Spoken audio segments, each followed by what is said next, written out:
Railways and big industry go hand in hand. The coal, the timber, the ore, the steel. But beyond the main line are the engines and railways at the center of the operation. And of those many thousands of locomotives built for this purpose, one has outlasted all. The C2.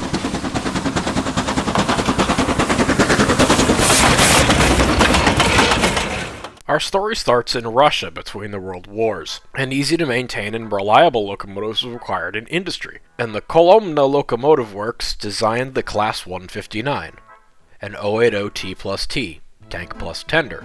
This engine did not meet the criteria demanded, with a reputation for poor steaming and high fuel consumption. In 1941, Kolomna tried again, this time outshopping the Class P24, a small drivered 080 with a 6-wheel tender, and the basis for what would become the C2. These engines were of a better design than their predecessors, and Kolomna planned to build tons.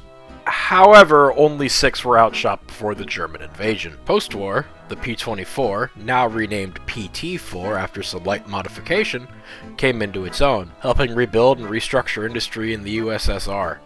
4,500 of these mighty machines were built between Russian, Finnish, Czech, Hungarian, and Polish builders between 1949 and 1959, and can be found all over the USSR on forced railways, factory railways, and just about everything in between. Even the small children's railways, which were extracurricular educational institutes to teach children, but mostly those in late middle and high school, about running a railway and provided a jump start to the possibility of railway careers upon graduation. The C2 story truly kicks off in 1952, when 81 of the PT4s were sent to China, where all ended up on a plethora of industrial lines from lowly mine runs of a couple miles to some of the longer forestry outfits with 20 miles of main line, one of which even had a dedicated helper district.